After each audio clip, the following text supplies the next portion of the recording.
Capítulo 2. En los comienzos no había Oriente ni Occidente.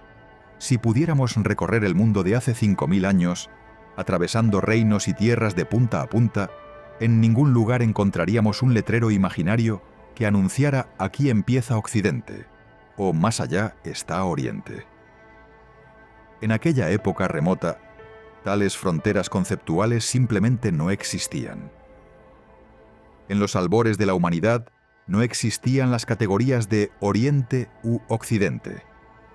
Los primeros seres humanos modernos, tras salir de África, se dispersaron por Eurasia sin concebir divisiones culturales a escala continental. Durante milenios, las comunidades prehistóricas desarrollaron lenguas y costumbres diversas. Pero no hubo una conciencia de pertenecer a un este o un oeste del mundo. Cada cultura temprana se definía más bien por su entorno inmediato. Las tribus paleolíticas se identificaban por sus clanes y territorios locales, sin nociones de bloques civilizatorios enfrentados.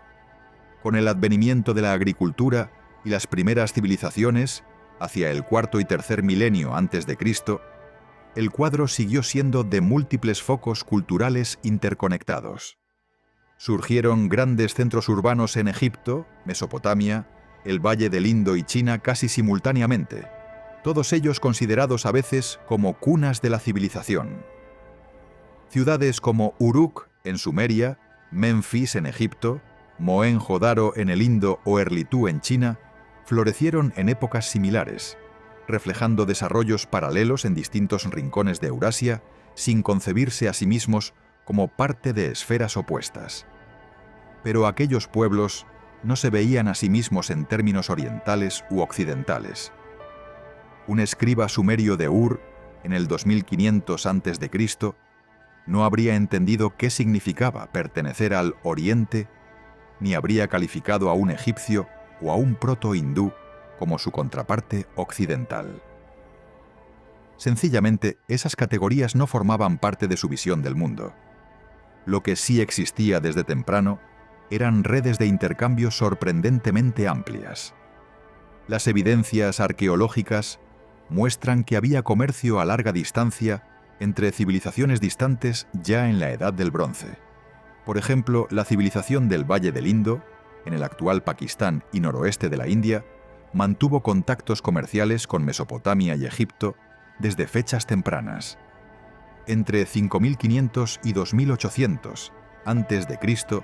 se estableció el comercio regular entre los asentamientos harapanos y las ciudades mesopotámicas. Textos acadios mencionan importaciones de maderas, marfiles y piedras preciosas traídas de Meluja, nombre mesopotámico para el Valle del Indo, por barcos meluitas, prueba de un vínculo marítimo sostenido entre ambas civilizaciones. Objetos de origen del Indo, como cuentas de cornalina y sellos tallados, han sido encontrados en yacimientos de Sumeria, lo que confirma una red de rutas que cruzaba montañas y mares. Podemos imaginar a un mercader de Mohenjo-Daro desembarcando sus mercancías exóticas en el puerto de Ur hacia el 2000 a.C. Ese comerciante no se habría visto a sí mismo como oriental, negociando con occidentales, sino simplemente como un hombre de Meluja, intercambiando bienes con gentes de otra tierra. Para los habitantes de Sumer, aquellos extranjeros del lejano Indo no representaban un bloque oriental antagónico, sino socios comerciales en un mundo diverso pero conectado. Es posible incluso que este circuito incluyera a regiones tan lejanas como China. En resumen, mucho antes de que nadie hablara de este u oeste, las civilizaciones antiguas ya compartían un espacio común de interacción. Tampoco las antiguas cosmovisiones delineaban una división binaria global. Cada cultura temprana tenía su manera de diferenciar a los propios de los extraños, pero siempre de forma localizada. En Mesopotamia, por ejemplo, los textos sumerios distinguen entre la tierra civilizada de Sumer-Akkad y las tierras periféricas de los Martu, nómadas del oeste, o los Subartu, pueblos del norte. Pero esto distaba de ser una noción de Occidente en sentido amplio. Para los egipcios, el mundo se dividía entre el valle fértil del Nilo, el único universo civilizado, y las tierras extranjeras habitadas por 9 arcos de pueblos diversos. No había un concepto equiparable a un Oriente-Occidente, sino una multiplicidad de pueblos diferenciados. En la antigua India védica, los textos hablaban de los mlecha, foráneos, bárbaros, en contraposición a la tierra civilizada de los arios. Y en la China de las primeras dinastías se trazaba una distinción entre el Reino Medio, Zhongguo, y los pueblos bárbaros de las 4 direcciones, los Yi del Este, Rong del Oeste, Beidi del Norte y Nanman del Sur.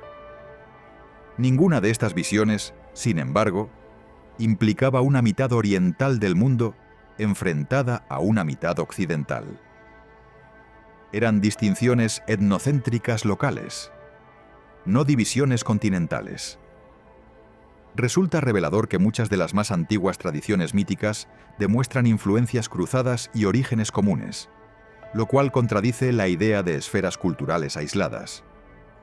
El relato del diluvio, por ejemplo, aparece tanto en tablillas mesopotámicas, la epopeya de Gilgamesh cuenta cómo Utnapishtim sobrevivió a una inundación enviada por los dioses, como en la tradición hebrea del Génesis, el Arca de Noé, y en mitos de la India, indicando que esa historia fundamental viajó a través de distintas sociedades. Asimismo, motivos y deidades similares se encuentran en panteones alejados geográficamente. La figura de una gran diosa madre se veneró bajo distintos nombres desde el cercano Oriente hasta Europa. Héroes civilizadores como el mesopotámico Etana, el indio Manu o el griego Prometeo comparten la idea de entregar enseñanzas o dones divinos a la humanidad. Tales paralelismos sugieren que las culturas de la antigüedad compartían un acervo común de símbolos y temas, ya sea por transmisión mutua o por raíces ancestrales comunes. Además, muchas innovaciones materiales viajaron grandes distancias en la prehistoria. La rueda, inventada probablemente en Mesopotamia hacia 3500 a.C., aparece pocos siglos después, en sitios tan distantes como el Valle del Indo y China. La domesticación del caballo, en las estepas pónticas, al norte del Mar Negro, hacia el 4000 a.C., permitió que hacia el 2000 a.C. los carros tirados por caballos surcaran las tierras de Egipto y Mesopotamia, y también la lejana dinastía Shang en China. El uso del bronce se extendió de forma casi simultánea desde Oriente Próximo hasta el Extremo Oriente durante la Edad del Bronce. En suma, la tecnología y los inventos cruciales viajaban sin reconocer divisiones civilizatorias. Nómadas, mercaderes y migrantes difundieron estas novedades a lo largo de todo el supercontinente. La propia lingüística histórica ofrece una prueba poderosa de la unidad subyacente en este remoto pasado. La vasta familia de lenguas indoeuropeas, habladas hoy desde Irlanda hasta la India, proviene de un tronco común prehistórico. Hacia el cuarto y tercer milenio antes de Cristo, pueblos de las estepas euroasiáticas difundieron su idioma proto-indoeuropeo en oleadas migratorias que alcanzaron Europa por un lado, y Persia y el norte de la India por otro. Fruto de esas migraciones, el sánscrito de los antiguos textos védicos y el griego de Homero, el latín del Imperio Romano y el persa de los aqueménidas, el gótico de los antiguos germanos y el celta de los druidas. Todos tienen un origen lingüístico común. Esto significa que mucho antes de que alguien hablara de civilización occidental o civilización oriental, las poblaciones de Europa y Asia ya estaban unidas por hilos invisibles de parentesco idiomático y cultural. Irónicamente, pueblos que luego consideraríamos separados por un abismo cultural, compartían antepasados y raíces profundas. En resumen, en los comienzos no había un Oriente ni un Occidente, en el sentido en que hoy lo entendemos. El mundo antiguo estaba lleno de microcosmos culturales que interactuaban entre sí. Comerciaban, guerreaban a veces, se imitaban en técnicas artesanales o se contaban historias que cruzaban desiertos y montañas. Las identidades se definían a escala local o regional, no continental. Hubo sin duda imperios y naciones, pero ninguno levantó una muralla conceptual que partiera al mundo en dos hemisferios antagónicos. Si le hubiéramos preguntado a un escriba de Babilonia o a un faraón de Tebas dónde terminaba el este y comenzaba el oeste, probablemente nos habrían mirado con desconcierto. Durante estos albores de la civilización, la separación entre Oriente y Occidente sencillamente no existía. Era un mundo sin esta frontera imaginaria, un tapiz continuo de pueblos en contacto constante, mucho antes de que se inventaran los extremos opuestos del mapamundi.